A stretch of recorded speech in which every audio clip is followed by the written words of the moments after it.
Making your way through work Monday takes everything you got. Then Monday night rolls around and you realize there's a shot. You're only 10 points away. Can you guys hear me? All those times when your team had no fight, they're just so gosh darn frail. Then your star quarterback let another deep ball sail, and your third round pick bet on his team. Then go check out our streets where everybody knows your pain, and they listen to complaints. You wanna be where you can see our bodies bring you no shame. You wanna go where everybody knows your pain.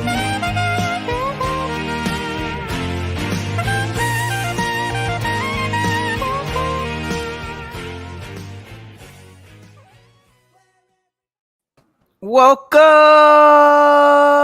back to Dad Bod Fantasy Squad. I will never like that. You know Brian what, looks Brian? so annoyed. Look at him. I'll never like you. How about that? That works. All right. What's up, boys? Not too much, man. How are you? Good. Ready for our show Wednesday? Cody, you pumped? You I amped, am, or man. you It's just gonna be exhausted from your crazy schedule lately? Yeah, it's exciting. It's going to be huge. So it's a good thing. It's a very good thing. Yeah, I'm looking forward to it. It's going to be a long 5 hours for us, buccos. Put the seatbelt on and let's get to rolling. Yes, sir. Brian, do you want to come moonlight? Yeah.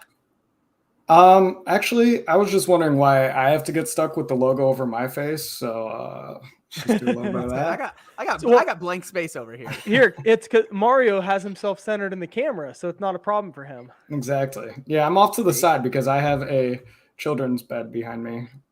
Brian's really going for the Teams look here, where you're on a Teams call with work and you get like the side angle, like.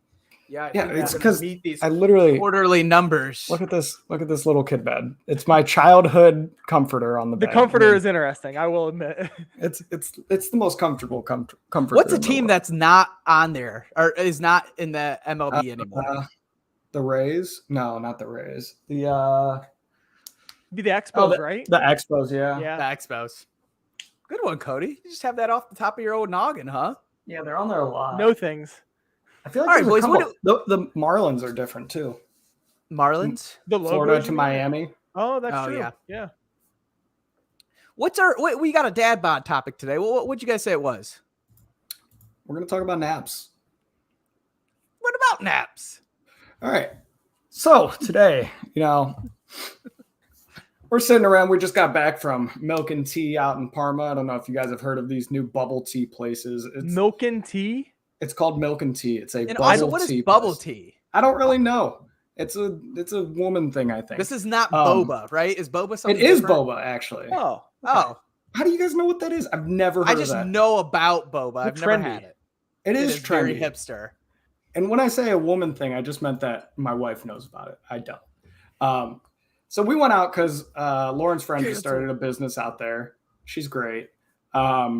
And we got some of the boba, whatever. We came home. Ellie was really tired. We had Lauren's old Danish exchange student with us in the car. So Ellie didn't take a nap in the car. So we got home.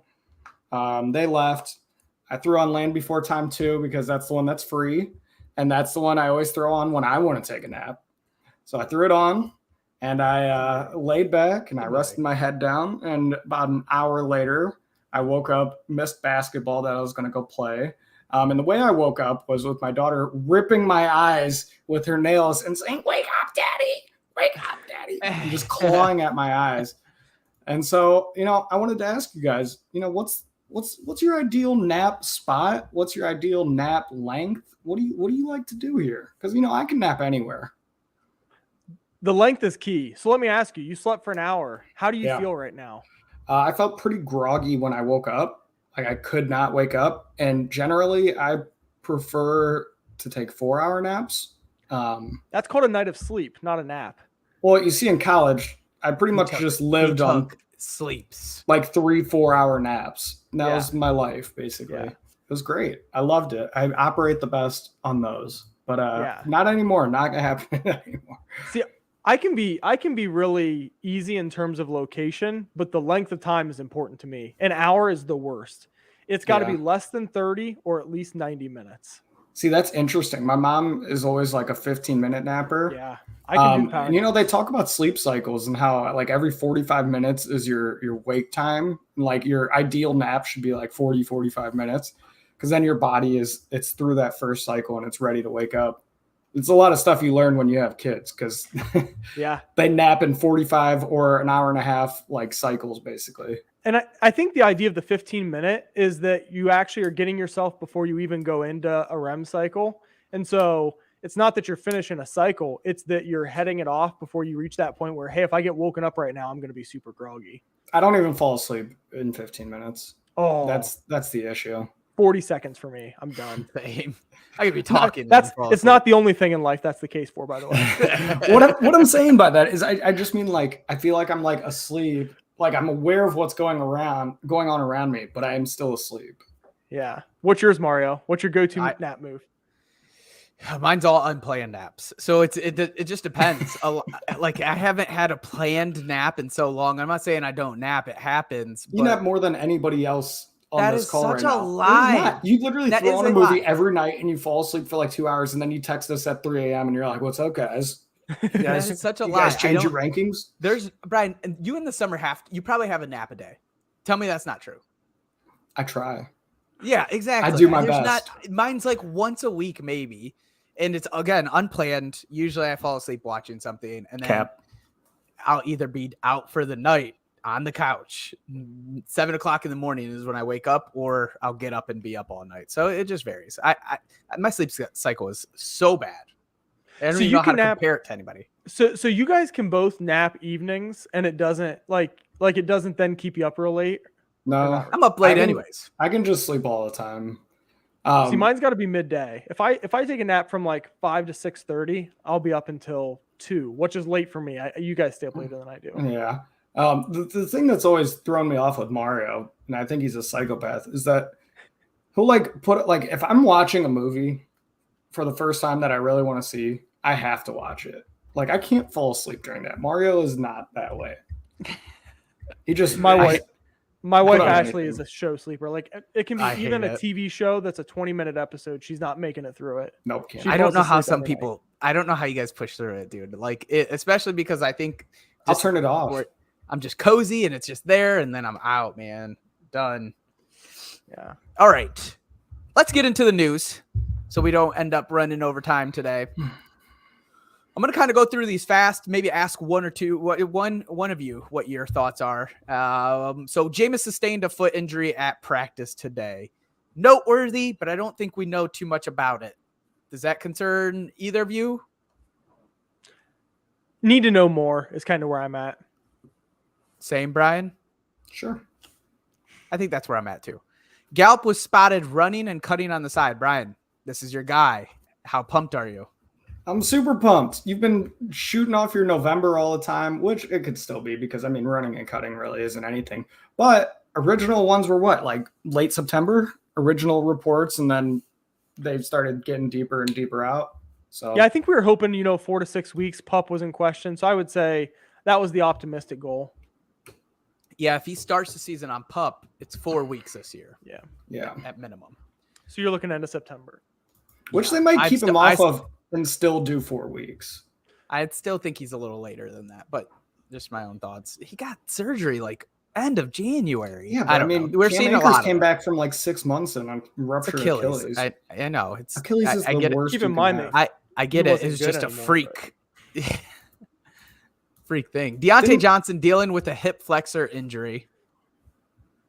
Cody, you got concerns with this? Because I kind of do. I think I kind of do too. And hip maybe flexor's no joke. Well, and the only reason is because I at one point in my life had a little bit of a hip flexor issue, and I just remember it wouldn't go away. One of those deals where like it was so easy to aggravate, and this is not scientific. This is not from a doctor. It was literally just my experience of like it just lingered.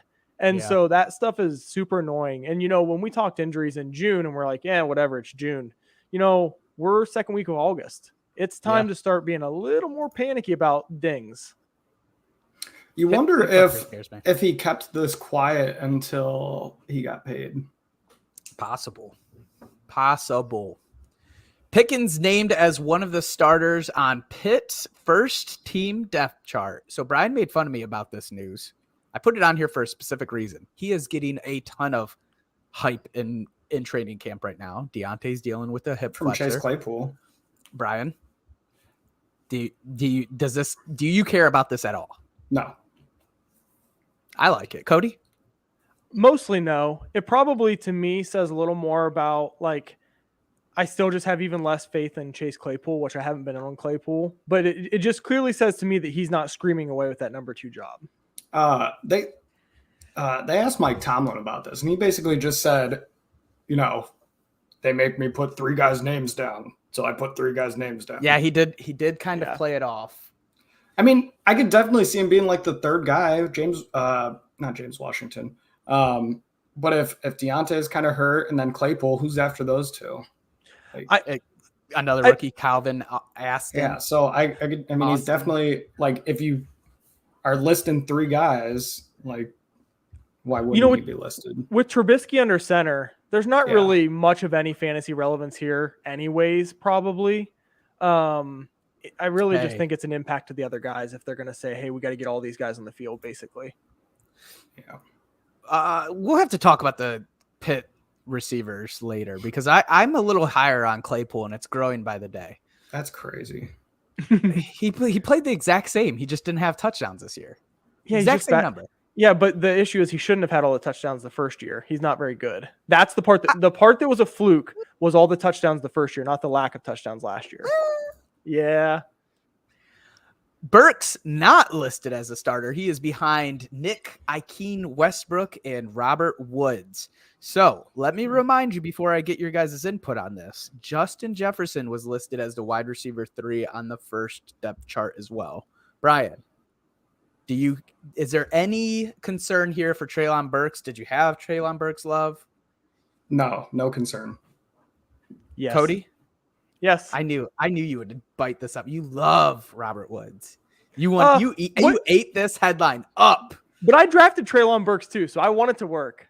Okay. He's not going to be behind Westbrook. Here's what it is for me. I think we've just operated as if Burks is the clear-cut number 1. And that is coming more into question to me. It's not a question of is he going to be on the field. He's a high draft pick. He's a talented guy. He's going to be on the field. I think it begs the question, is this the number 1? Yes. They traded AJ Brown for him. I know. I'm they're with going you, to they're going to use him. So you think it's just a, technicality rookie kind of deal? Yeah. I'm not and that very well. I sometimes think that some head coaches, some front offices play chess. This is what they want to do. They want to, push away the scent.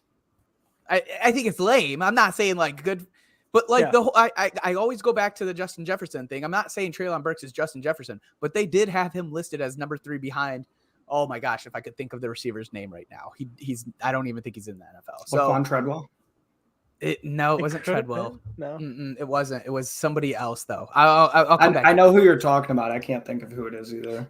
I'm going to run through this one. We'll talk about it in a little bit. Stafford didn't throw today. We'll talk about that when we talk about the Rams today. Jamison Crowder looking good while McKenzie has been out with soreness. I put this in for my own sake.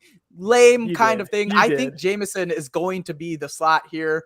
A lot of McKenzie love in training camp so far. He's been out the past 2 practices. I'm not even going to get either of your guys' take on it because you're going to say, who cares? So we're going to keep it going. We're going to move and start over with today. We got the NFC West. So let's kick it off with the Seahawks. But before we do, Brian, yeah, you should have a video ready for us to go, right? I have a video. I'm pulling it up. Share screen. Here it comes. So what will happen in the NFC West? We have Steph Corgi from this Instagram handle. We're going to see what's going to happen in the NFC West. Here we go. God, he's old. It's Air Korg from TikTok. Boom. Seahawks 4th place. Makes sense. Uh-oh.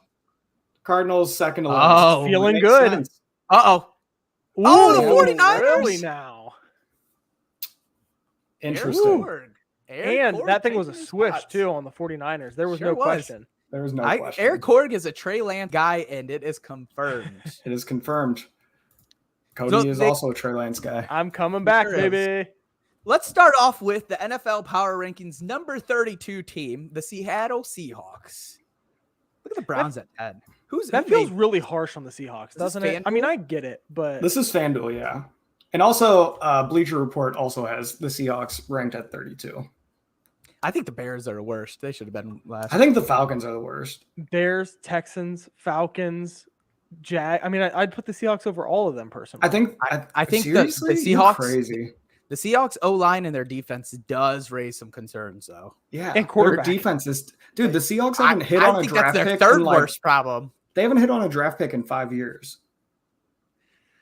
Maybe I'm just too overshadowed by the wide receiver room. I think they have good receivers. That's for sure. So first question is there any worthwhile QBs here? So when we're looking at this, we could talk in all formats, and I'll start off with you, Brian, but are we looking to draft either Geno or Drew Lock in normal redraft, Superflex, 2 QB? Recent report, Drew Lock outperforms Geno at the mock game. So what's your take on these QBs, Brian? I'd take Drew Lock in like a 2 QB dynasty. I was one of the big believers that Geno was going to win out, but it doesn't look that way anymore. And Geno came out the other day in like a presser and said, I will stand behind Drew Lock no matter what. Don't twist my words, stuff like that. So it almost kind of seemed to me like he was conceding already. Wow. I think the Seahawks are really going to be kicking themselves over not getting or trading for Baker. Because, I mean, I just think Baker is way better than Drew Lock. How about you, Cody? Yeah. Honestly, Brian, you and I are in the exact same boat because I definitely was in the camp of this has been Geno's job to lose, and it's becoming crystal clear he's losing it. Yeah. 2 QB leagues, I guess pretty much every starter to me is relevant, super flex or those kind of things. Pretty much every starter is relevant. So I guess, I think Drew Lock is rosterable in those situations, but man, I'd much rather him be like a bye week QB2 than my every week QB2. And like Mario said, their defense is going to be bad. They're going to have to throw. They have good receivers. Yeah. I think in the mock game, he went either 10 for 10 or 14 for 14 and 2 touchdowns. So it's not like he was, it's against the Seahawks defense, but. What scares me is I'd feel better if Drew Lock was coming from, and I'm not even in love with Cortland Sutton and Jerry Jeudy, but if Drew Lock was coming from a team that had no wide receiver talent, let's say he was at the Falcons. And I'd be like, okay, he's going to win the job and now he's got receivers. Maybe there's something here. But his weapons were at least average in Denver and he just did nothing with it. And so it makes me worry that it doesn't really matter that he has good weapons. Yeah. The part that makes me feel a little bit differently, and I don't know, Pete Carroll has seemed a little off lately or not willing to change his coaching style. Yeah. But I still think he's a little more offensive friendly than Vic Fangio ever was. And I can't, there was I think Drew Lock has played under 2 head coaches at Denver, and I can't think of the first one right now, but Fangio hated him. No. Fangio hated him. Hackett's there now, right? Oh yeah, he's the new one. Might be. So I do kind of like Drew Lock. I don't like both of you. There's no argument here to be made for you to. You're really dart throwing on them in a super flex or 2 QB, and you're probably never touching them in a redraft, even no matter what preseason tells us. And I'm not even drafting them as my QB2 in a super flex. Ideally, this is my third QB in my mind. Yeah. Drew Lock's still pretty young though. He is 25. Seahawks quarterback Russell Wilson, old quarterback, ex Boo thing, right? Yep. So this was at a WNBA game. They were booing Russell Wilson. The Seattle Storm game, yeah. He got booed very loudly. Good. He deserves it. Can't imagine what it's going to be like. They play week 1, don't they? At Seattle. I think they because the Browns play Baker week 1. Are all these teams that switch QBs all playing the team they traded week 1? That's funny.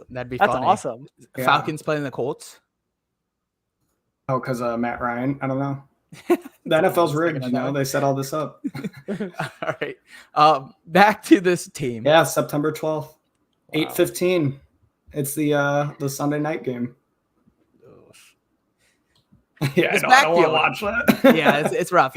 This backfield's a little bit messy. So Rashad Penny is going RB 30. Ken Walker III is going RB 35. Are you making a case for either of these RBs in redraft, Cody? I'm probably steering clear, but it's one of those backfields. I've mentioned this, about another one this offseason. I can't even remember who it was. I don't think I want to play that game, but I think there's a good chance that somebody hits. I don't want to say a home run, but let's say somebody's willing to take that risk on Penny. Yeah, let's say somebody takes that risk on Penny and he's able to stay healthy for even 14 games, like the Rashad Penny we saw last year. It's a fantasy winner. I mean, you're talking a league winner. I think you're wrong because they're going to split at least some. So what little success they would have if they were combined into one running back is going to be split between the two of them. Penny was I don't good see last it, year. I just don't see it. Like, I was going to compare him to Miles Sanders, but that was just so bad. I mean, maybe it is like Miles Sanders and Kenneth Gainwell. Like, you got two guys, neither really rosterable. They're splitting the work. Maybe if you combined them, they'd be worth something, but no, I'd rather have some of these other guys going around that time. Yeah, I'm not really playing either because I do think the risk is high with both of them. Yeah. Here's the thing. Sure. I'm taking one of them almost anytime that I am looking for my RB. Like, what was that one situation we were talking about where I'm looking for my RB1 or I'm looking for my RB3, not my RB2. Okay, so you're zero RB or your bye week guy. Yeah, and I'm feeling good about it at either of those because, again, I should be stacked elsewhere if this is going to be my RB1, and I'm kind of like, I might have hit here. I like it for the zero RB theory because it's at the price point where you can take a shot. They would have higher upside than most you're seeing at a zero RB strategy. So I think that's where they become really valuable. They're late round. If you're needing an RB, it's not a bad spot to try to take a dart throw on. And Mario. Yes. The wide receiver that was above JJ was BC Johnson. That's the one. Do you guys know where he's at? Because I'm pretty sure he's out of the league. BC Johnson? BISI. I've never heard that name in my life. That's the guy. I mean, honestly, if it wasn't for AJ Brown and Julio being hurt a lot last year, I don't know if we would have heard of Ikeen Westbrook either. That's true. That's true. Lockett, DK, and Noah Fant are a bit tougher to rank from this offense and to kind of determine what you're going to do. So go through real quick, and I'll start with you, Brian. Go through all three of those and say which ones you're fading on and which ones you have some love for. Well, I'm fading Lockett because I just have always faded Lockett because he's a deep threat. Like that's all he really is. I'm also fading Fant because he played with Locke in Denver and did nothing. At least nothing fantasy relevant. I'm not going to, Metcalf, I still think will get enough work to be like a serviceable wide receiver 2, probably. I don't see much above that. I mean, maybe there's that possibility that their defense is so bad and they have to throw it 50 times a game and he could eat up on that. And maybe even lock it then. I don't know. I mean, I'm taking Metcalf just because he's sliding so far. Like, Cody, you got him really late in our Dynasty startup the other day, and I was pretty salty that you got him. Where? He's my third receiver. Yeah, he's his third receiver. He got him in like the 5th round or something stupid.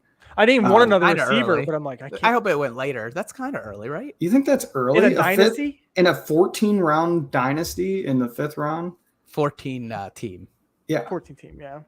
I mean, he's been a I don't know perpetual top 10 guy for the last 2 years. I said perpetual like it's always, but he's been about 2 years. But no, Metcalf is a stud. So, I mean, I'll take him if he's sliding, and he's definitely sliding.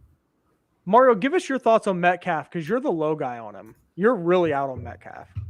Yeah, I mean, I didn't realize I was the low one on him, but I did find a stat I wanted to see what he did with Geno when Geno was the quarterback, and in 4 games he went 17 for 251 and 4, so he did well. Yeah.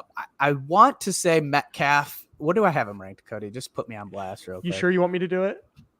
It's probably 30, ain't it? 32.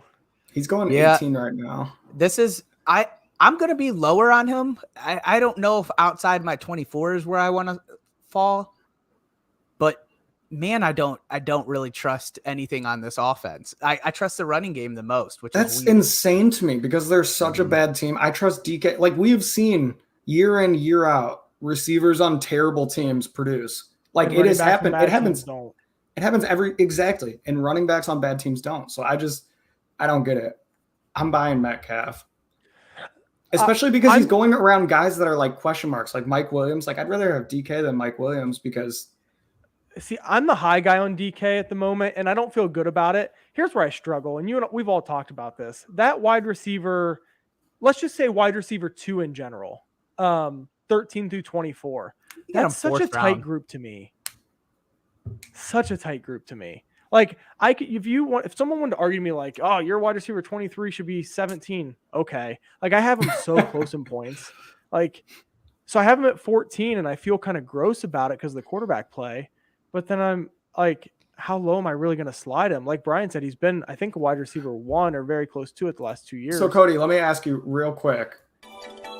Would you rather? It's on. But would you rather have Deontay Johnson after the news of his hip injury or DK? I'll take DK after the hip injury news, and I like Deontay. Because We have no clue about the Deontay's hip going. injury. Well, and this is of course pending. I mean, we're operating as if, hey, we don't know how severe. I mean, if I was doing a draft tonight, it would worry me for Deontay. Yeah. I guess that's sort of the question. What's interesting, they're only going like 4 spots apart. They're right there. Yeah. I'd probably still take Deontay, pending further news, like Cody just said. Here's my line, and I'll leave it on this and let you guys. I have him for like 66. Maybe that's too low. Maybe that's the low part.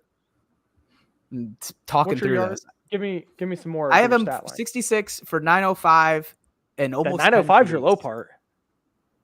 I just don't. I don't know who's gonna be getting him the ball like this. I don't know. That's where I'm struggling. Maybe I'm just real off with my DK. I've got him for 1054 and 9, which I don't think is a massive. He's the LeBron of the NFL. Like if LeBron were to play in the NFL, it would be DK Metcalf. LeBron would be a tight end. Would he? I don't know. Might be too. We're gonna hop over to the 49ers, and Brian decided to load us with some pictures. So I'm going to start off with the Hall of Fame one. Yeah, that was the most recent news. T.O. was inducted into the Hall of Fame. Not a lot of people heard about it. A lot of people heard about the T.O. getting the cops called on him in his neighborhood for, I don't know, whatever that was. But yeah, he was inducted into the Hall of Fame. Well deserved. I saw that video of her, and she was just progressively getting like. Yeah, she's like, "You're a black man approaching a white woman," or something like that. It's like, what are you talking about? He was just so confused. Yeah, that's good for T.O. Yeah, he's a stud. He is. Okay, so let's try to get through talking about the 49ers and talking about Trey Lance without Cody gushing in love, because we all give me know 30 seconds. I'll just take 30 seconds. That's all I need. Let's kick it off then. Go ahead, Cody. Okay. I'm back in love with Trey Lance. I was semi in love, and then I was like, you know what? I'm gonna chill just a little bit, but I'm back in. Debo's got a contract. Ayuk's looking great. And I kind of just looked at, the worry's been, hey, is he going to get any passing stats? And so I did a crappy job of extrapolating that isn't really fair, I'll admit. But it's just to kind of give the idea of like, hey, even if it's 20, 30% under this, you are exceptionally happy with it. So he had 71 passing attempts last year for 603 passing yards, 5 touchdowns, and 2 picks. If I put it over 500 attempts, which would still put him bottom 3 in the league in attempts, that's bottom 3 in the league. That's 4,200 yards, 35 touchdowns, and 14 picks. Now, I don't think that's going to happen. But like I said, even if you take 20, 30% off those numbers and add in what he does with his legs, this guy's going to be a number 1 QB. When I say number 1, a top 12 is what I mean. Well, look at it, dude. So we had the conversation when this first all went down, right? I mean, this was in May that we were talking, and you're like, Mario, Mario, I really think we got to look at Trey Lance because I think we're just too low on him. And I'm like, Cody, get for real. There's nothing there. The dude played for 1 season in college. He played for, what is it, North Dakota State? Am I wrong about that? Is it somebody? No, it was same school as Carson Wentz. He played for North Dakota State. He comes in here. He doesn't look great. Yep. But I mean, I got the constant berating from you, from Rob Norton. Mm-hmm. It just, the floor will be there. Now that Jimmy G is not even going to be on this bench, it's like a full season. What do you mean he's still not traded, is he? That's why these pictures are up. Yeah, she's this person on Twitter. What's her name, Brian? On Reddit, Rita Oak. She's on Twitter. She's on Twitter also. Okay, well, Reddit is where I always see it at. Yeah, every day, drawing Jimmy G until he gets traded. It's like day 68 or 70 now. Yeah, I thought this one was funny. There's news that he will be either cut or traded by August 30th. So that means Trey Lance is a full go for this offense, ready to rumble. I think last week they pulled Jimmy aside and Kyle Shanahan just told him, you are not going to be the quarterback or the starter. Yeah, it's over. So there's no point to fade anymore. I agree. The floor that Trey Lance will have, the rushing floor that we know he's going to get, will be enough to make him a valuable QB in redraft. It will. Yeah. We didn't look great last year. Sorry, I'm cutting over you. Or you're cutting out. We have statted over him at his floor, and you can make it as gross as you want. You really could, and he still lands like QB 14. 14, that's right. Like you can give him like 2,800 yards passing, and he's QB 14, and you're like, well, what do I do now? Evidently, I think he's a QB 1. Yeah, and he's a premium though. Like that price is no joke right now. It's not cheap. It's not cheap to grab him. In Dynasty, like second round. He's 22 years old, so I mean, I can understand it more in Dynasty. True. Let's see. Is he going above like QB 9? Because I'm okay with that price. He's going 13 above Kirk Cousins, below Stafford. Oh, actually, I don't think that's a premium, Mario. No, that's a premium. I don't think that's a premium. That feels 99 like overall. price, I feel like that's kind of a steal, dude. What? That's premium. You're picking him within 100. Oh, you know why it's a premium? Because Cody he's going doesn't really above Tua. He's going above Tua. That's ridiculous. I think this is a premium, boys. He is a guy, though. If I take him, I kind of said this before when I said if you want to take Tua, I think you need to take another QB. I do think you still need to think about, a Cousins, a Tua, one of those guys, just in case. In case. A pretty premium backup. You can get Matt Ryan at 142. That's fine too. Just a pretty premium backup if you're going to take the chance on him. That weirdly seems high too. So Cody expressed his love for Trey Lance. He's right. I don't know what will happen this season, but I'm staking my claim right now that I'm not arguing anymore about this. So if he ends up as a QB6, I'll be like, I conceded a while ago, bro. So Jalen Hurts or Trey Lance? Oh, Trey Lance all day. Or no, I said the wrong name. I said the wrong name. I was reading. Did you see my eyes? Jalen Hurts all day. All day. Man. Oh, damn. Good thing Brian hasn't been clipping anything. Oh, I'm getting that one. Starting the elbow and get him going. I'm getting that one for sure. Trey Lance all day. Okay, so let's talk about his weapons because we got a lot to think about here, and I kind of want this to be just a group conversation about all of the weapons that are around here. That way we could just kind of talk about them all at once. There's Debo, Brandon Ayuk, George Kittle, and Elijah Moore. Right? Elijah Mitchell. Sorry, we have all these guys. Trey Lance going to be running. Somebody's getting left out here, and I guess you could take the easy out and say Brandon Ayuk is probably going to do nothing. I don't believe that, but. How do you feel about these guys on this offense? I think Ayuk had his best games with Trey Lance last year, didn't he?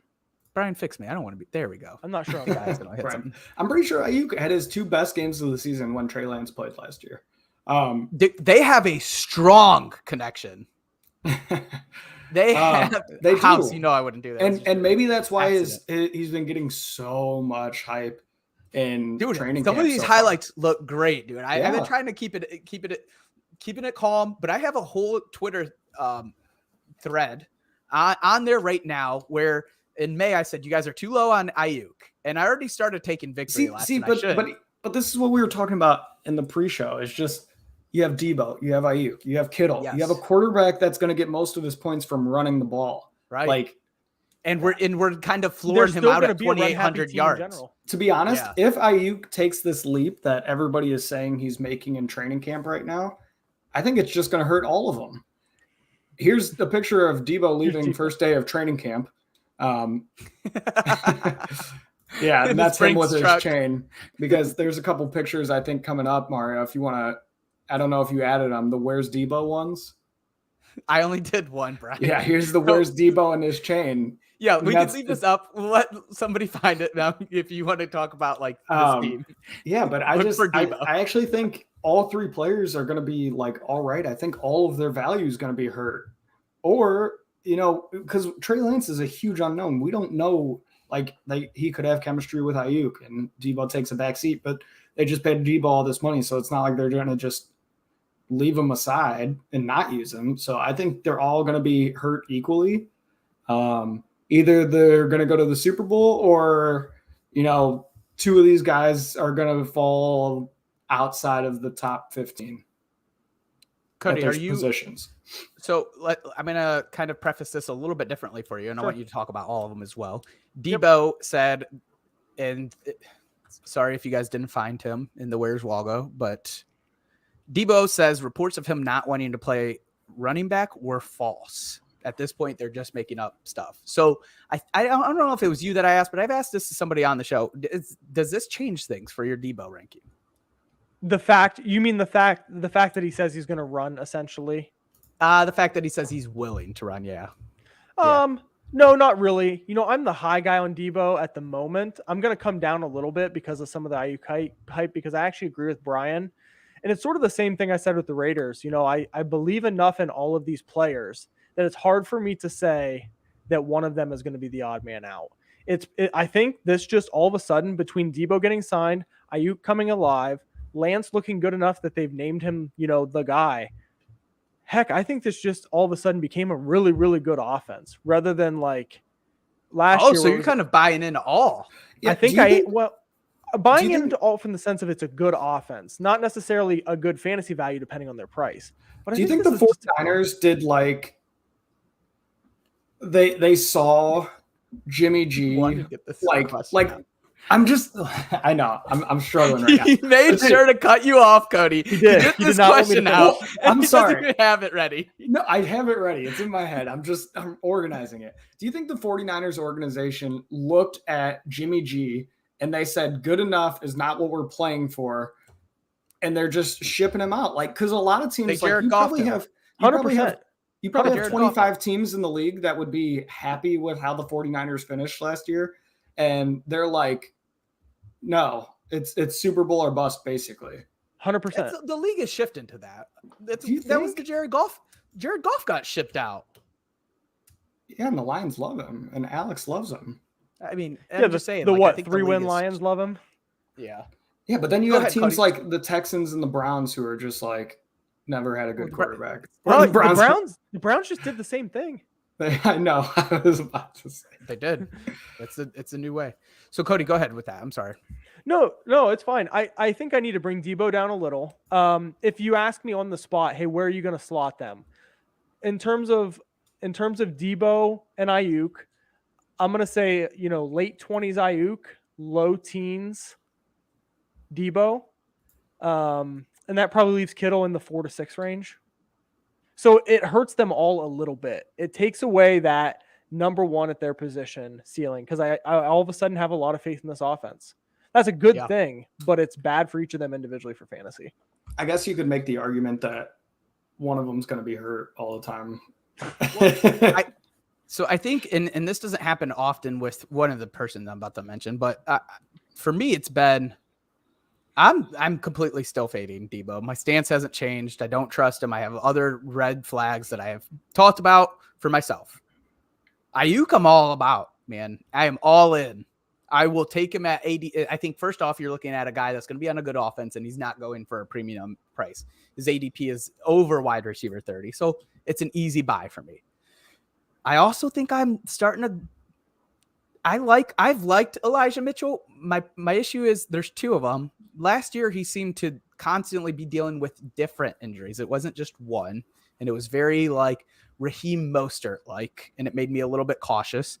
And then, is he going to get that much work? We got Debo, we got Trey Lance, we got Elijah. Well, and it's an we got offense other running backs that has always shown they've been willing to use other running backs. Like, would it shock you if by week 3, all of a sudden Trey Sermon's the starter? It wouldn't shock me. Like, it's the stuff the 49ers Shameless do. Trace. Actually, the 49ers do. Cody, in response to that, I was scrolling Reddit the other day, the Dynasty football section, and who was it? It was Trey Sermon and somebody else. And they looked at like statistically over the last 10, 15 years, and basically rookie running backs that have the type of season that Trey Sermon did never come back from it, basically. Yeah. And so I can see that. So that just was enough to, like, I was already pretty out on Trey Sermon ever coming back alive. And so that was just the nail in the coffin. It was him and some other rookie last year. And it may not be him, just the 49ers in general. I mean, I feel like every year at some point in the season, there's 3 starting running backs. I agree. Like, I wouldn't be, like, if you said Jeff Wilson, I'd be like, yeah, for sure. Because Jeff Wilson is a stud whenever he plays. They just have a good running team. They do. And there's but they always don't have value, whoever the running back is. They don't have their rush offensive coordinator anymore, guys. So he is now in Miami. I didn't know that was a title, but that was a title at one point for this team. Wait, what was the title? I apologize. It was either running or rush offensive coordinator. It was very okay. So like you have 2 OCs, and that guy. I mean, you are that dedicated to. What you're saying is go after Chase Edmonds. He said him and Mostert are like weirdly, they're 1A, 1B right now. Oh. That's great news for Edmonds because by week 3 he's the 1A. Mostert has hurt Cody too many times. He has. Let's kick it over to the Cardinals. This is our midseason Hard Knocks team. Yes. Brian, do you have the video pulled up? I have it. Would you like me? So this is a video from the other day at the Cardinals training facility. They actually had to cancel practice because they had to make time for a jailbreak to get out Marquise Brown. Kyler's going in. Get their RB coach and Hopkins. They want to give out. Kyler time to study. Yeah. Hopkins is in there too. This team is just messy, guys. They just are real messy. It feels like out of control. It feels like the Browns. It's what it feels like. No, it really does, except with talent. Except with Mario, talent. I don't know if I put it on here. I thought I did, but I don't see it. That the comments that Cliff Kingsbury made about Kyler and the play calling. Did you see that, or do you want me to pull that up? Well, you're talking where he let him call some plays at practice, so he and he's like, realize how hard it is. Yeah, because he's like, oh, Kyler's always giving me crap about the plays I call and stuff, and he said, so I want him to see how hard it is and like all this. I'm just like, man, they just don't seem like on the same page. Yeah, Cliff feels less and less like a leader. Like all of that stuff. Like your players are clearly somewhat out of control. You've had a lot of trouble. Yeah. You talk down to your players. You're being condescending by being like, hey, go call plays. Like, it just does not feel like a leader. But Kyler's also seems like a huge baby too. I mean, and when double XP weekend rolls around, he's not going to be up to par. And I just think I don't know. Real quick, I can see it from both sides. Sorry, go ahead, Mario. I think you guys are overblowing this a little bit. This right here. This is his coach from college. He's probably 10 years older than him.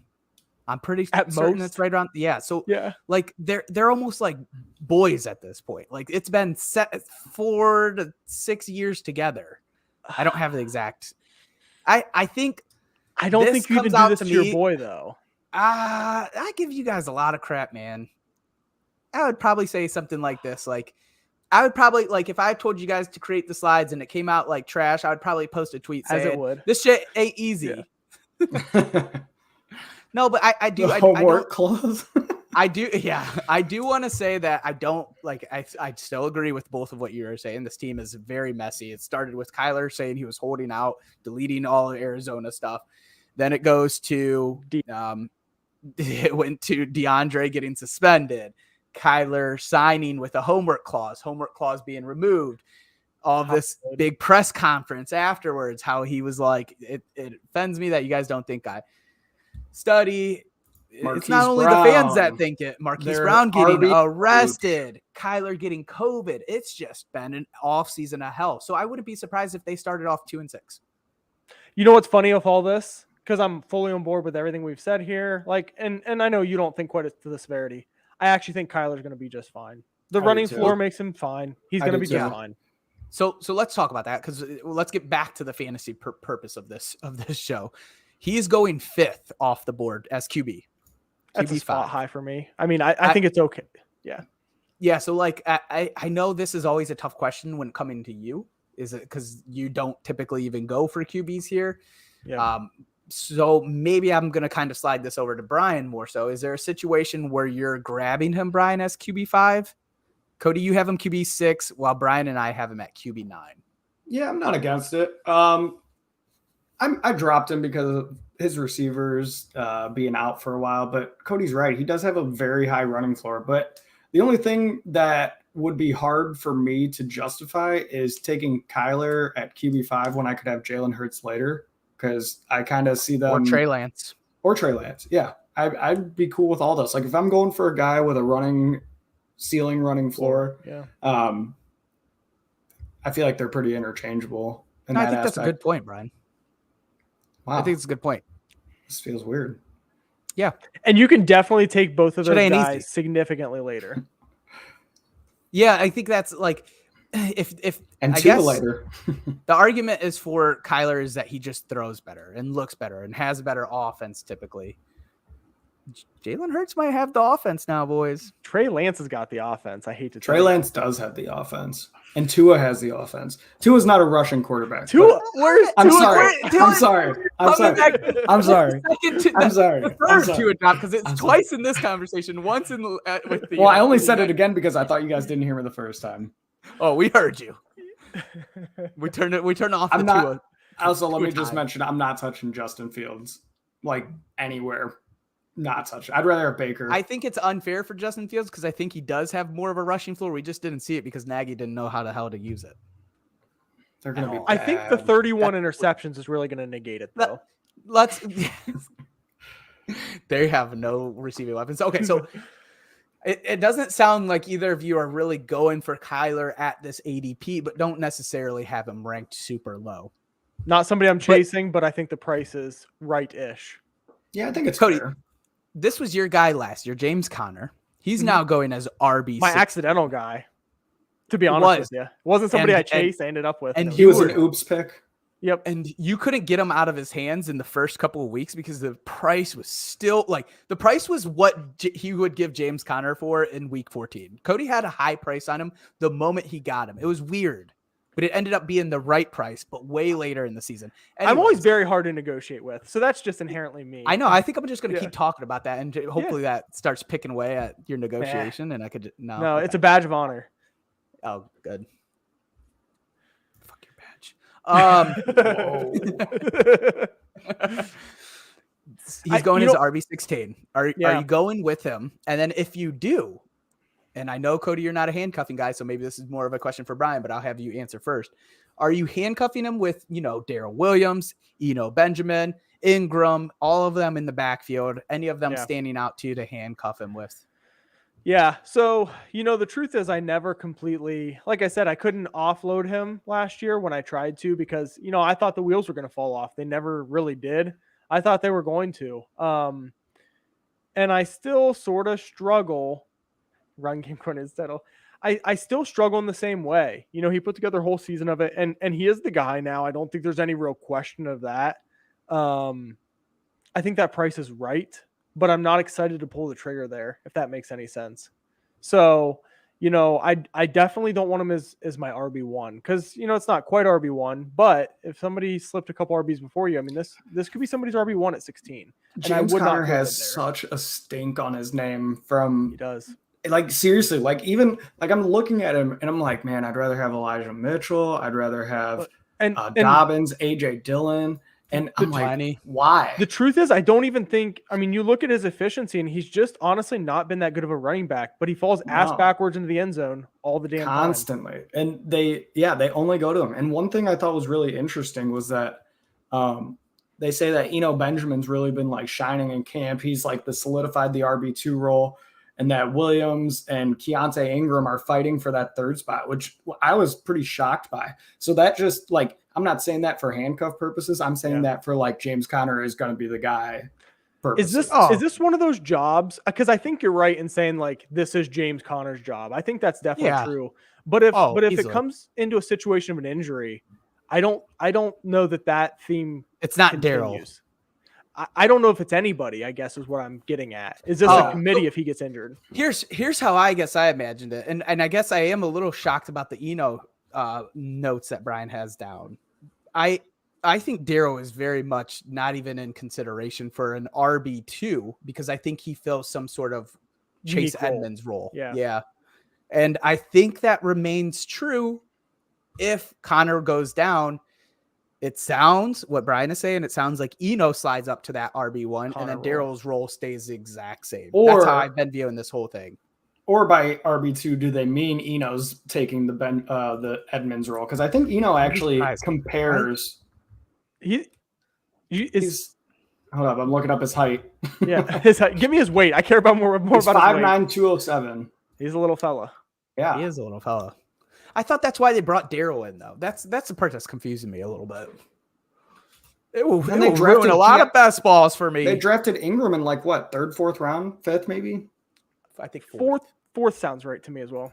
Yeah, and a lot of people had hype for him in dynasty leagues, but no, maybe. Here's the thing: Connor is the unsexiest safe pick there is. There's a high likelihood he's an RB2. I can't. I fade him every time. I know. So you don't see RB2. I just don't trust it. Yeah. What if this offense is as messy as what we're saying it is? Yeah, but it'll probably. I don't see the offense staying messy. Is the thing. Like it could be the ugliest thing for 6 weeks, and then I think they're going to get it together. And this is a guy that we're already talking about having a handcuff for because we're worried about his injury history.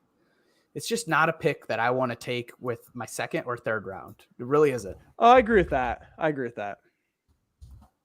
you going that early? Is he going that early? RB16 will be. So yeah, third round. Yeah, that's rich. That's rich. That is rich for sure. And it makes sense because he finished what, RB6 or something? Yeah, he had like 15 touchdowns. No, James Conner's never had over 1,000 yards. In his last 2 years, he's only had 700. Man, he's never had 1,000 with 300 touches from. He had 973 in Pittsburgh that year. Wow. That he was great. He had 12 touchdowns. Pretty insane. He's always been a touchdown machine. Actually, looking at this, I'm like, man. I've got a thought. If he goes back to these last 2 years before this 15 touchdown year where he had 6 and 4, like. How old is James Conner? He's young, like 26. I think he finishes his career in New England. Does that not just feel like a New England running back? Like he's going to have 700 yards and 47 touchdowns. They're going to sign him for like a vet minimum. Yeah. Yep. Yeah. And then he'll go get 11 touchdowns. Yeah. After just looking up the history of the stats, I think I'm just out. Like 16. It's rich. It is very rich. It's You're really chasing premium guy. Yeah. Let's take a quick second here because I am curious. Because I feel like there's a bit of a drop there in the later teens. You know, when you talk about some of the other guys going in that area, I'm guessing it's like, you know, you want to do would you rather? Josh, yeah. Let me hit you with it. Yeah. Would you rather? I want us all to do it though, because I'm curious to hear your guys' thoughts here. Or Ezekiel Elliott. Zeke. I go Zeke too. I'd probably go. That's like the grossest one for me. Zeke. James Conner or David Montgomery? Up until recently, it's been an easy David Montgomery, but it's a tougher David Montgomery for me. It's probably still DeMont for me, but I mean, you guys talked me into being worried about DeMont, so. Yeah, I know, right? I probably go DeMont. James Conner or Cam Akers? I go Conner easy. Conner easy also. Cody's worked us. Conner or Gibson? Conner. Yeah, safer. James Conner or Josh Jacobs? I probably go Josh Jacobs. See, I think it's Conner, but I think that's the area. So this area though is like, I think this area is like Akers, Gibson, Josh Jacobs, Travis Etienne, I think those like 5 guys right there, those 6, 7 guys, it's weird that they're ranked above the next tier below, because the guys below are then Elijah Mitchell, J.K. Dobbins, Breece Hall, A.J. Dillon. I'd much rather have all of those guys. I wouldn't rather over- have them, but I think the value's better. I can see what over the Cam value's better. Akers. Like I'm You not better taking not put AJ ETN Dillon. in that. I'm not taking AJ Dillon over James Conner, whoever it is. You I know, for am. me. No, not for me. I am 100%. You know, I think we actually kind of landed exactly where I was kind of expecting with this game. And what it is this stretch of running backs, when you call it, 15 through 20 or 22, it's a hold little on, let me meh. hit you. It's 16 Wait, so- through 21. Yeah. 16 through 21. is- It's a meh stretch for me. Yeah. This is it why I think Travis Etienne is going to be a very fine premium come end of August. He's going to probably be He's going to early jump third. that group, you're saying. Yeah, so he's actually the Who- tier breaker between 2 and 3. that Yeah. between Elijah Mitchell and then the Josh Jacobs. And Because I think just when you're looking at those backs, like Zeke, you're probably like, no, I'm just going to wait for ETN to come back. exactly. And, that's and the I don't, thing, or, too, is that or you you're going to can wait. reach. People might not feel that way for Zeke, but definitely, Gibson, Jacobs, Connor, those guys for sure. Yeah. Acres, but some Yeah. some Akers, love, yeah. some hate. Yep. All right, look, moving on to their receivers. We already mentioned it. Hollywood Brown got arrested. Hasn't got much practice because he's dealing with a hammy issue. Hopkins is out for 6 games. What do we make of the situation for these wide receivers? We got DeAndre's going wide receiver 32 and Hollywood's going wide receiver 24. I'm going to start with you, Brian. Are you in on either of those guys? Like Hopkins going wide receiver 32 sounds pretty cheap, and I think it's usually lower in a lot of mocks that I typically am in. Let me ask a question before he answers. Are we expecting a suspension for Hollywood? I mean, what are we looking at I'm here? not. No, Okay. For speeding? Okay. I mean, I know he was doing crazy speeding or whatever. Like, what was Yeah. it, like 101? somebody got 120 hurt. I think it's 125. Completely different. Jesus. It Um, was. It's unreal, but I don't think that would be No. pretty. I One don't think he'll game get max. suspended. Yeah. Okay. I will take DeAndre Hopkins if I already have 2 receivers. That's pretty much the only way I'm going to take him. Like, I'm not going to sit there for 6 games and end up missing playoffs because I have a guy sitting on my bench who's suspended, and then he comes back 1 week and then they have a bye, and then like it's not worth holding on to him unless you have 2 other guys already there.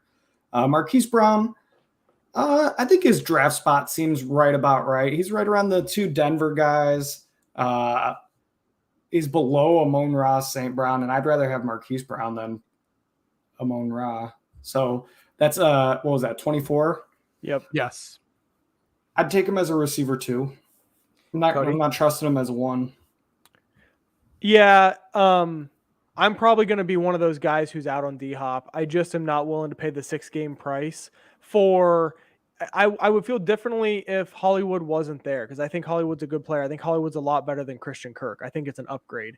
And so I don't know that D-Hop comes back and is a wide receiver 1 per se. And so I can't pay wide receiver 32 price for a guy that's going to mix 6 games that I think is a wide receiver 2 when he gets back. That's just too rich for my blood. And so if I'm going to be, you're calling the downhill for D-Hop. well, I mean, downhill to some degree. I think he's still going to be a starter for you. Well, yeah, he's going to know? come back and he's going to take time to get back up to speed and in shape, because I'm pretty sure he's not with the team right now, is he? And I just think this could be a 1A, 1B rather than a Christian Kirk was definitely the wide receiver 2. So like, let's even say D-Hop is, once he's back, let's say he's wide receiver 15. That would probably be my guess, ballpark. I'm not drafting wide receiver 15 at 32nd over at 32 if he's going to miss 6 weeks, for me personally. He's got to be, a top 8, top 10 guy to return value if you got to roster him for 6 weeks to me.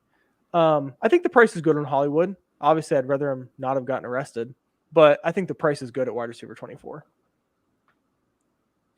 You brought up a lot of good points, because now I'm curious as what DeAndre Hopkins finished as last year. So I'm currently looking into that.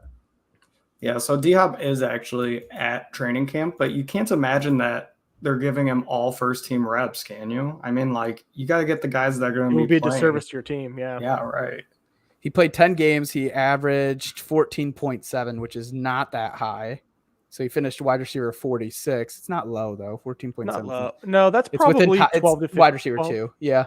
12 to 15, 12 to 18. Yeah. But In if you 20 take his injury history into like And he doesn't have an injury history. He's only missed Yeah. 2 Yeah. games up until last year. The year before that, he was wide receiver 4, averaging 18 points a game. So I just wanted to see if we've seen it with Arizona. I know he's been a dominant receiver. I couldn't remember if he finished that high with Arizona, and he has, wide receiver 4.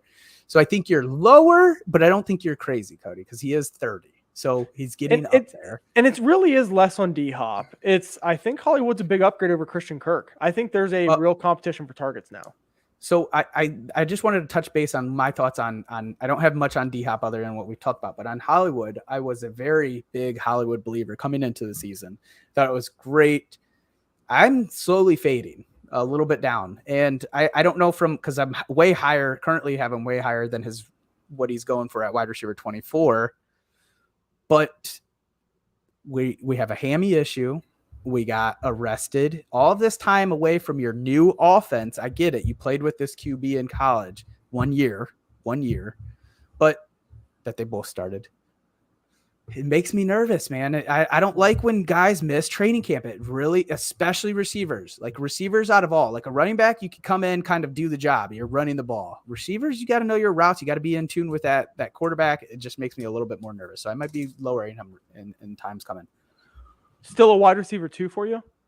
Yeah, I think so. Because I think I was so high on him that I still stays within wide receiver 2, but maybe low end now.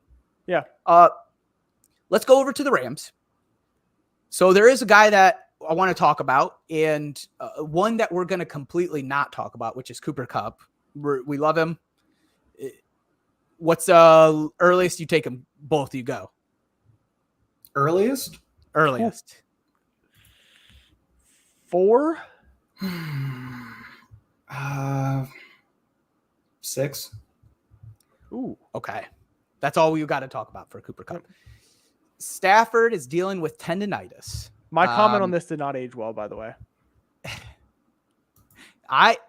Practice Saturday, and he practiced Saturday, and he said he felt the best he's felt, and he did not throw today. Yeah. So they said it was planned or something like that. We need an alarm. We need an alarm sound effect because I am very concerned. I know that's where you're going with this.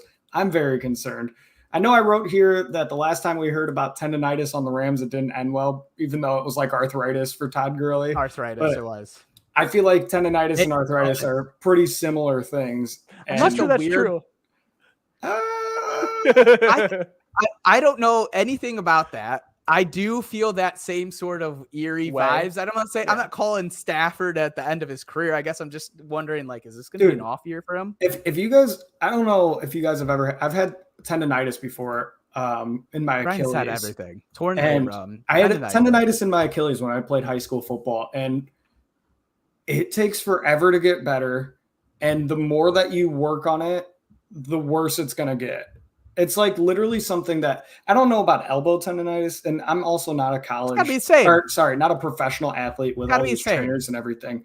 But I'm just saying, man, tendonitis is no joke. It could really linger and just hindrance him. Today was really bad news to me because, as long as we're heading this direction, I feel good. And so, when I hear Saturday in the comments of like, feels better every time out, I'm like, okay. Not a great thing. Head in the right direction. I can ride that train. I think we just did this. Well, I think it said this was planned. If that helps you at all, not to plan to not throw him. But was it really not? I mean, why would that be planned if there's not an alarm? It does surprise me that McVay is kind of like pushing for him to keep playing, right? Like if you're McVay. And this is actually tendonitis, which I think they've danced around saying tendonitis, or at least McVay has. They said it was like, didn't they say it was like pitcher's tendonitis or tennis elbow? I think McVay has really danced around calling it that. But at what point are you just like, you know what, just sit until the season? Because like Brian said, I think it was House or Alex, one of them was like, anytime you hear tendonitis, there's only one way it gets better, is you rest it. You can't do anything else other than rest it. And if that's the case, he doesn't need to be training camp. The only person he's working with is Allen Robinson. Van Jefferson's out. Tutu Atwell. Yeah. Played with him last year. I mean, yeah. Here's another piece of it that should be a bit of a positive. Matt Stafford has always been a grit guy, at least to me. Like, do you remember early in his career, there was like The he Lions dislocated against his the Browns. shoulder. Yeah, we all Yeah, watched and they it. popped it back in, and the dude goes back in the game. Like, Yeah, and then he scored the 2-point conversion to beat the Browns or whatever. yeah, did he throw it left-handed? I don't know about that. He might have. I think he might have thrown it left-handed. The concern is that we get into week 6 or 8, and this isn't cleared up, and it's only gotten worse. And then McVay goes, I think on he might IR. play. I think he'll play. I think the bigger fear to me is how much does it impact him? I don't expect Matthew Stafford to miss games. That's the way I would say it. To me, it's a bigger question of how does it impact him? I think he's going to be forced shut down if this keeps going. If this keeps going. So I don't want to call anything because I don't know. I'm not a medical expert. Right. But if you're saying that he's dealing with tendonitis and that what everyone I've heard talk about tendonitis is it only gets worse the more you use or work on. Where's Ashley? Get Ashley in here. I will ask her that. Go get her. Just put her in front of the mic. Yes. We'll keep updating on the situation. None of us are medical experts, but like it does, like Brian has said, and I agree with him fully, is it does worry me.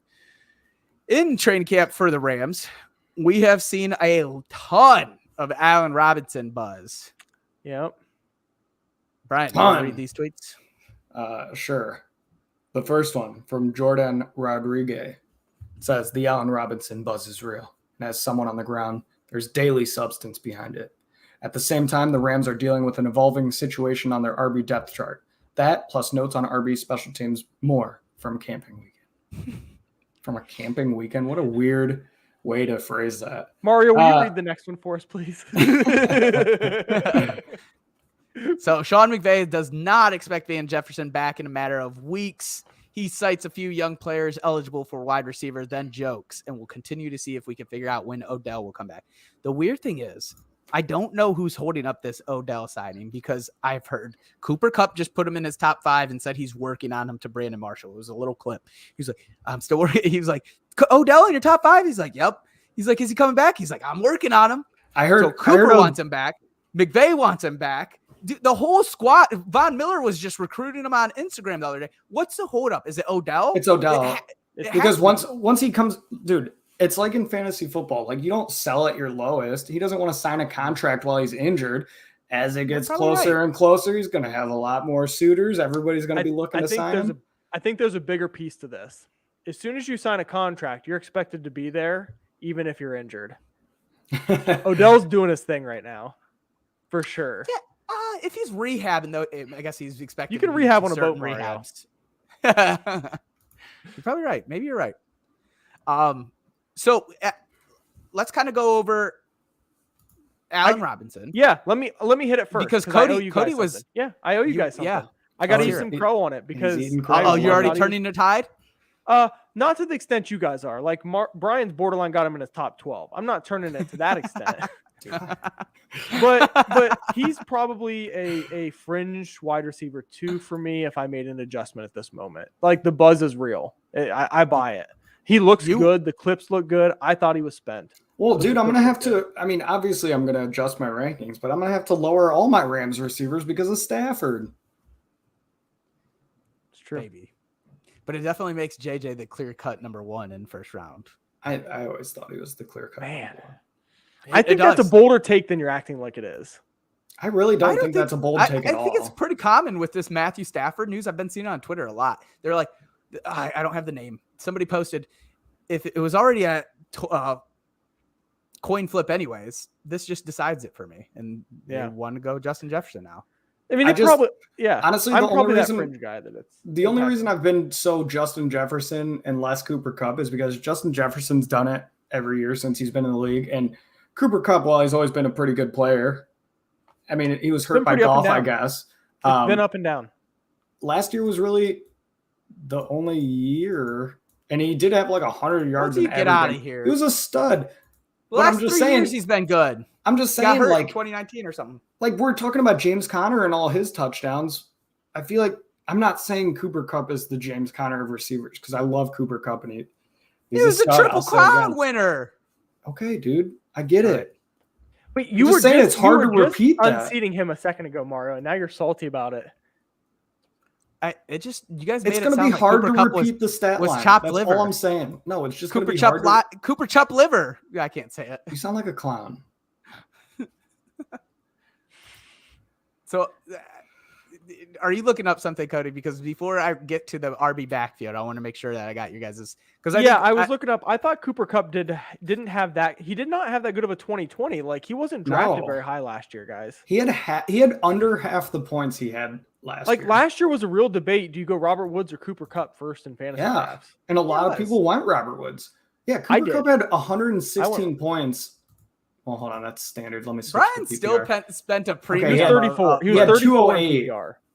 And he played 208 games. and 439. That's the difference. He had 200. Guys, hold up. So he played 15 games and he was wide receiver 34.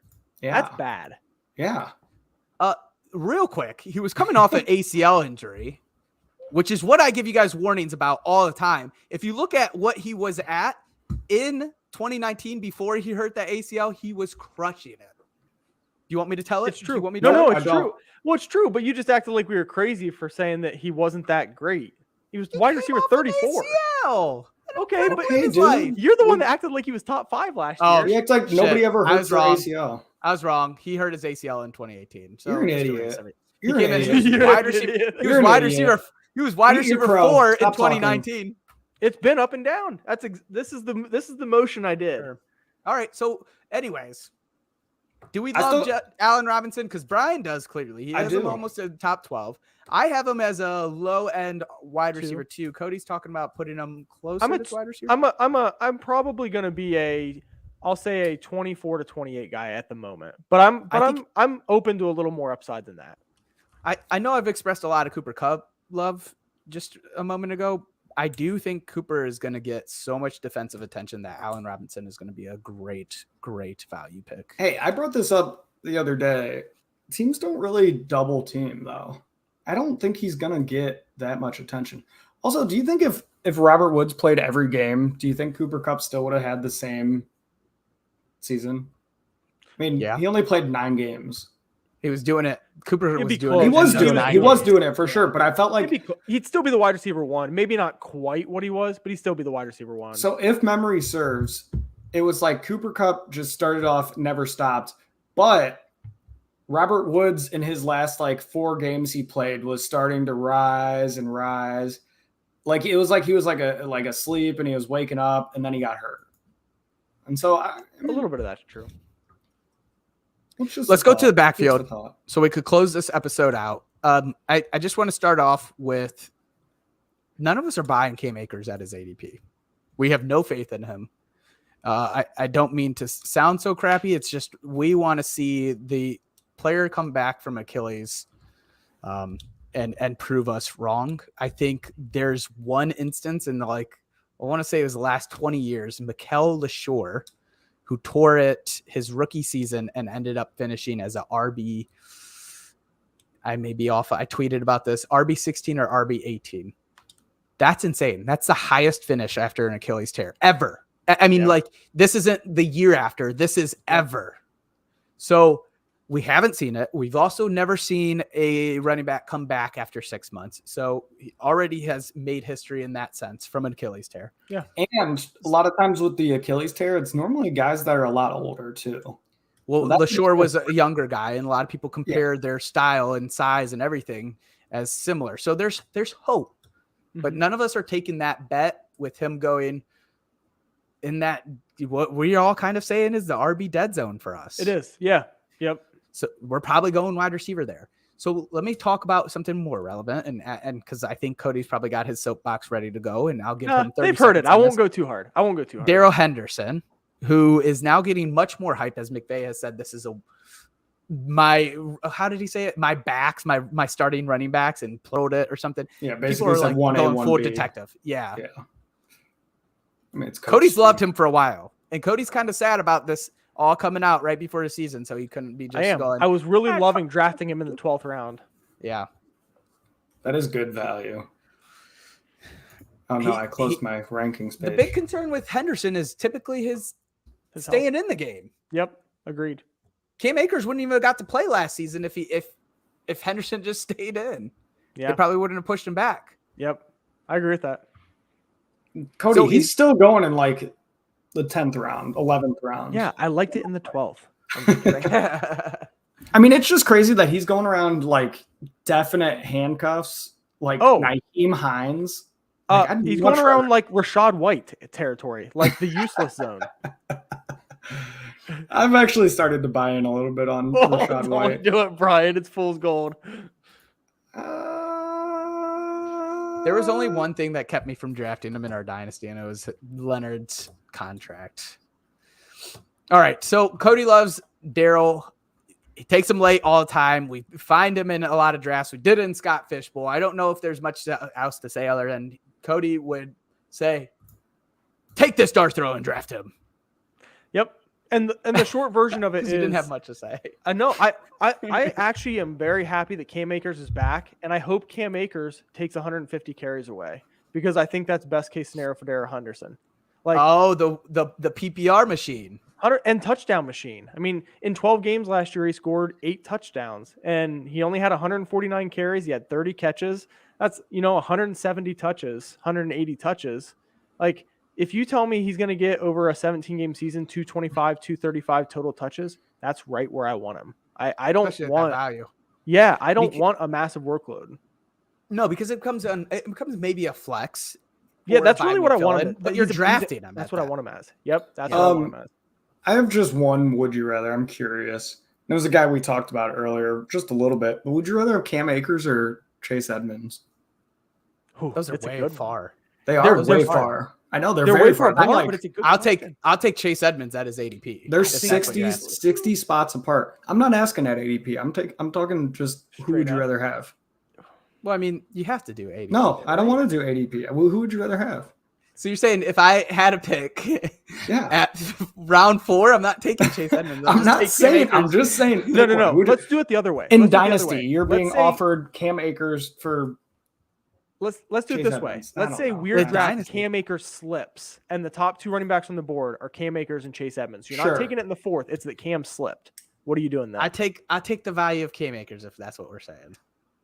I think I will too, only because I would feel the pressure to do it. I think if you tell me tell me which player's gonna have more fantasy points, I think I'd answer Chase Edmonds, but I think I'd draft Cam Akers.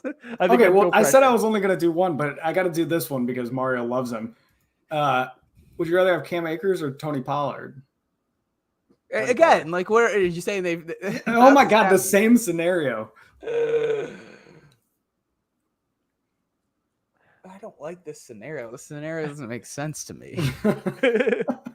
Because like I want to tell you Tony Pollard, but I don't want to sound like the nut job calling for you to draft Tony Pollard over Cam Akers. I don't want to sound like that. It's definitely Cam Akers slip scenario, not a reach for Tony Also, Pollard the Rams have the 27th hardest running back schedule this year. Just thought I'd throw that out there. Yeah, Cam Akers is going to struggle between Tony Pollard has his the 150 60s, carries between the 20s. You take Cam Akers because you would be able to trade him for more value somewhere. So yes, Cam. What, before the season starts? That's not a bad thought, actually. Yes, you would. Like, if except for that, everybody else watched him drop too. Maybe they missed it. The moment Darrell Henderson's hurt, maybe his value skyrockets to everybody. That's true. All right, let me get my tunes playing. Can you guys hear me? No. Yeah. Because lately this has been messing with me when I start playing this. Can you hear me still? Yes. Yep. We're good. August 10th. Nope, it's bad. It's bad now. So nothing. Yeah, he's gone. August 10th. Everybody tune in. We're going to be doing a long stream with lots of 2 days. Guests. 2 days. I'm sure Mario's tweeted about it all over the place. 4 hours, 5 hours, something like that. It's going to be a long time. Mario's going to post all the details on Twitter. Go check it out. Dad Bod Fantasy Squad. For Mario and Cody, I'm Brian. See you later. See you Wednesday.